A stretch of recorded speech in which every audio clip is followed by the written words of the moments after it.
Good morning, good morning.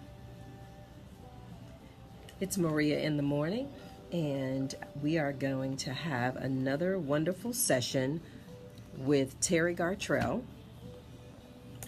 and she is about to come on now.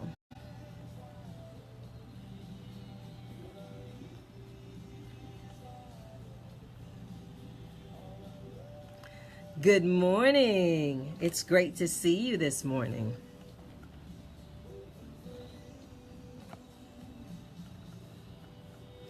My guest is coming on in just a moment.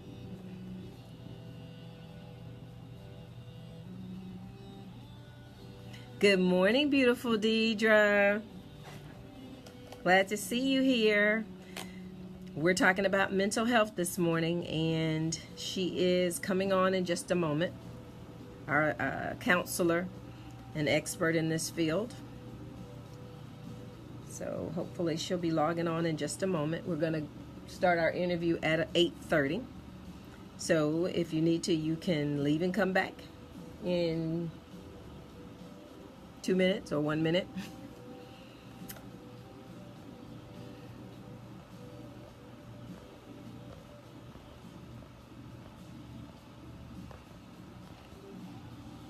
Good morning, Laurie. It's so good to see you. I'm waiting on the expert to get online. Talking about mental health again. Hi, I see you saying, hey, that's so beautiful. Thank you, sweetheart.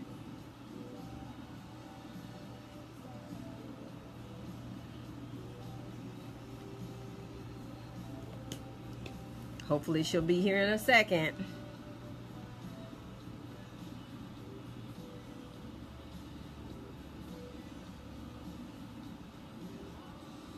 Good morning, Philip. It's so good to see you. I'm just waiting on my expert to come on the screen. Good morning, Leonard.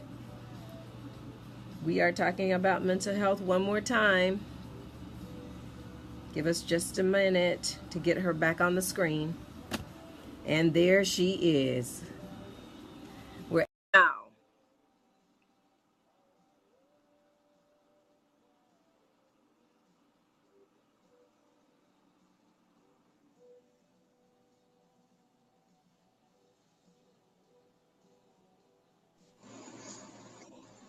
And good morning, Terry. How are you? Good morning. Good morning. Good morning. We have our counselor and certified life coach, Terry Gartrell, on again this morning. And we are going to talk one more time about mental health in the state of America. And good morning, Terry. Good morning. All right, dear. What is the first thing that we want to address this morning concerning mental health? And if you are listening or Phoenix City, Alabama area, I am going to ask that you just simply go to the True Blend FM 96.1 page. And if you like our page, you will be able to actually see Terry Gartrell, who is going to be speaking this morning. She is a certified life coach, but she is also a counselor for mental health. So we are going to be speaking with her. I think I just lost her for a moment. Just give me 1 second. Good morning, Darcy. Gosh, it's great to see you this morning. I think Terry got disconnected, so we got to wait for her. Because as much as I'd like to believe I know something, I don't know enough about this to be speaking on it.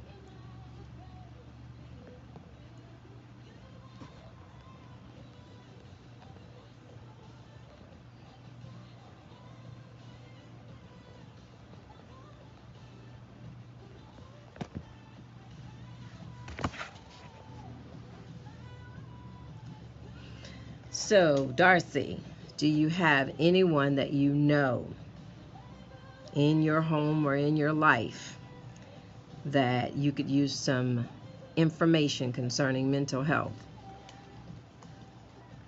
I'm just interested in, sometimes we have people that are just tuned in to hear the subject matter, and then we have some people who are actually experiencing it, and you need some information. So if you, please, by all means, say something to us or ask the questions that you want to know. Good morning, Cedric.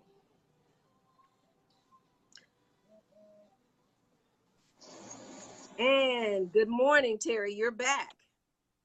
Good morning. Can everyone hear me? I think that we can hear you, but you're a little far away from the screen. If you could come a little bit closer up without me losing you again this time. Because we've got people listening in. So we are tuned in. We got people on Facebook already. Good morning, Kenny and Adrian. And of course, here again, I'm going to introduce Terry Gartrell. She is the certified counselor and certified life coach.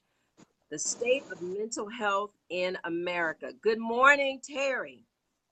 Good morning, everyone. Thank you for joining us. All right, Terry.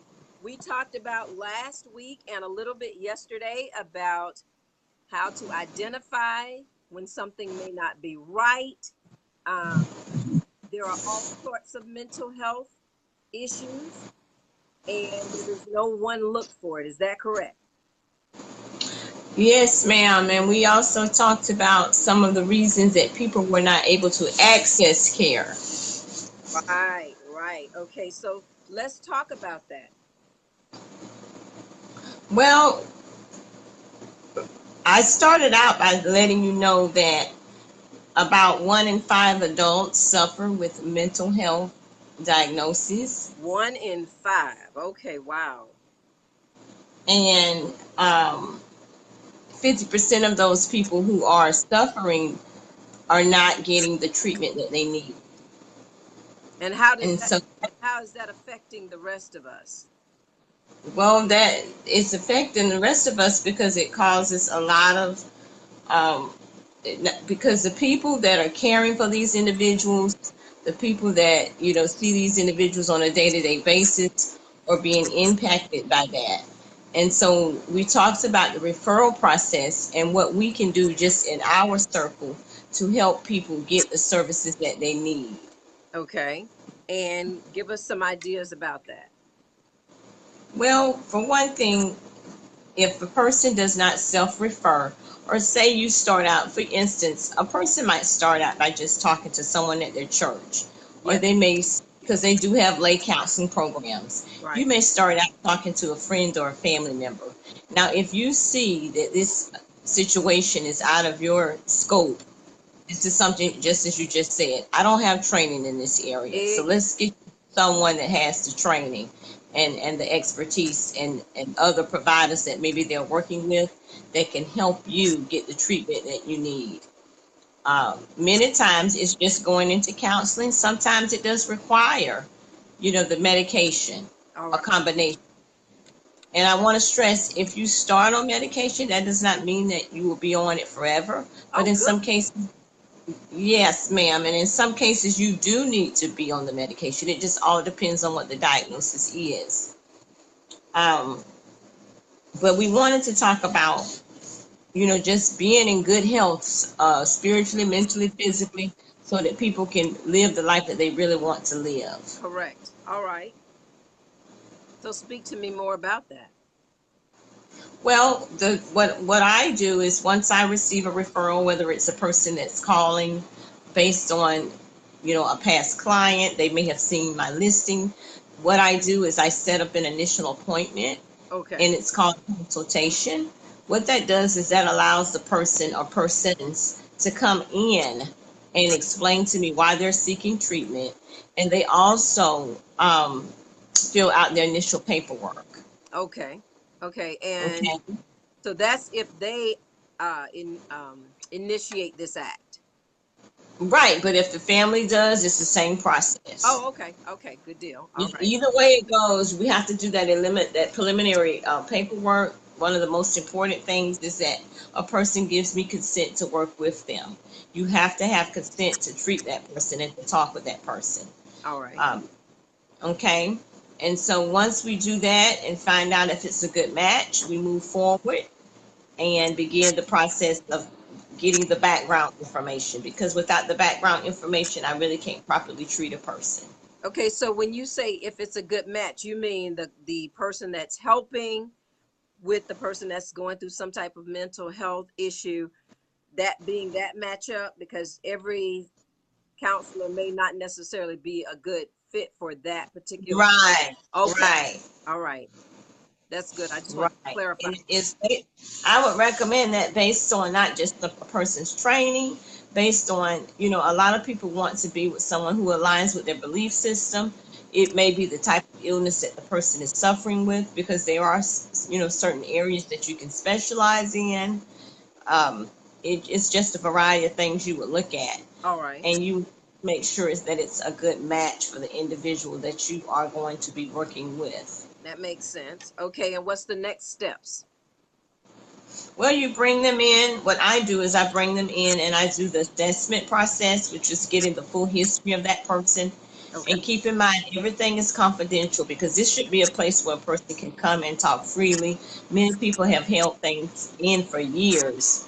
So this is a place where a person can talk freely and share what's going on with them.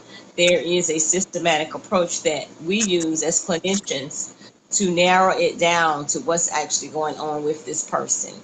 And from that point, I really talk to the person about what it is they want to accomplish by coming into treatment. all right. You know, I evaluate that, and from that point, make the treatment plan, and that's what guides the treatment session. So everything is very individualized, and from that point on, you should move forward. Again, I always encourage people to wait at least 90 days, because 9 times out of 10, what you're going through has been going through for quite a while, and something has triggered you, or something has escalated and prompted a person to go into treatment. I like to encourage people to be proactive rather than reactive, and go ahead and try to, cut things off at the head, kind of take care of it in the beginning, and don't let it get so convoluted that it's so out of control that everybody's, in a state of panic, so to speak, or reacting and doing things that are not healthy. Well, let me ask you this, Terry. What are some signs? How is it that maybe as a loved one or a friend, how can we help to identify that there might be a problem? Well, if I just take one diagnosis, if we want to talk about depression or anxiety, a person may have a change in their eating patterns, sleeping patterns. They may isolate. They may be easily fatigued, very irritable. Um, you know, Activities that they normally would do on their own, they may not be motivated to do them at all. Wow. It may begin to affect different areas of their life, such as their relationships, their job, their education. Mm-hmm. There's many ways, and if you're close to a person and you're paying attention, you will notice even the slightest change. Okay. And again, a lot of time people say, well, I can handle this on my own. I have it under control. And really, a lot of times it takes that other person walking alongside with you to encourage you and to prompt you to go into the right direction, because a lot of times there's a problem, but you just don't know how to get to the bottom of it. You don't know the solution. You Right. don't know your options. Okay, so how often is it, as this person is going through their treatment, will family members or people that are closer to them be invited into a session? And is that based solely on that person, the patient, or do sometimes you guys recommend, okay, if part of your issue is, this person and your relationship with this person or people, um, do you ever diagnose that, hey, we need to bring them in at some point, maybe at a point after they've had, so many sessions and they're comfortable to now to have that conversation?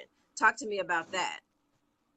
Well, 100% of the time when I'm working with children, I have to involve the parent. All right. 100% of the time.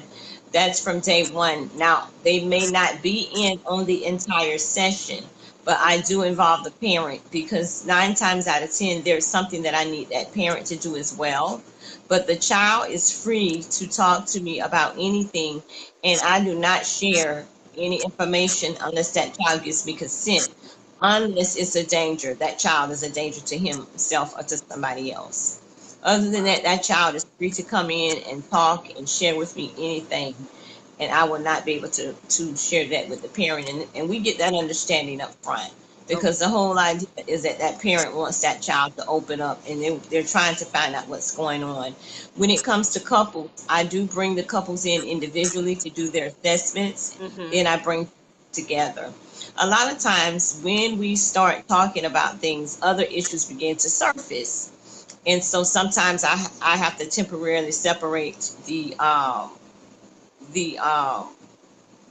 couple so that I can talk with them Okay. and then bring them back together. So say for instance they're coming in for a visit, typically an hour and 15 minutes. I may take 20 minutes to talk to one client and then bring them together. With families, we have family meetings. It's just, but a lot of time is spent individually with that client, and then they have to give me written permission if they want to bring other people in. I Wow. don't just take their word. They sign a consent form. Okay, that makes sense. That makes sense. And last question before we have to go. So, in your work over the years, how productive or how successful has the help of other family members or people that are close to them, how effective is that? To involve other family members, Yes. it's very effective, because number one, a lot of times people know what's going on, but they know something is going on, but they don't know what is going on. Right. So just to have information about, hey, when you saw this person doing this, you may have thought that they were just doing something to be mean or to be rebellious, but in fact this is a part of the mental illness that they're experiencing at this time. You know, so just awareness and education, Wow. giving them what to look for. And sometimes I may say, hey, say you can help them do this. That sometimes we do role play. Hmm. So just the first step is educating that family member, because a lot of people don't think things are serious. Anxious, okay, well, I'm anxious, no big deal. Well, the problem is everybody doesn't respond to things the same way. You base that on somebody's history, what else is going on at the time. You may have a different reaction. Every situation is different. Okay, that makes perfect sense. Well, you want to give us any last words and then we'll see you again on next Wednesday. Well, this whole month we'll be talking about really the process of actually getting into treatment, and not being ashamed, and not having the stigma. The whole We like to use different words like wellness, and so on and so forth. And I don't necessarily like to put a label on people, but if I see a pattern, that's what I go by. All right. I don't. That's what I go by. Get into treatment. This whole month will be focusing on getting into treatment and getting the help that you need. That's beautiful because I think that's where we have to start. We have to start with I Exactly. know something is wrong. I don't really know how to help my friend, my sister, my child. So I've got to get them in to see someone. So if you have questions or concerns, if you are tuned in over the air or if you are watching and listening from True Blend FM 96.1, the Facebook page, please go ahead and put your name and even a phone number, or you can call Terry. We'll have that information in the comments as well. We want everybody well and healthy and blessed. Thank you so much, Terry Gartrell. We'll see you again next Wednesday.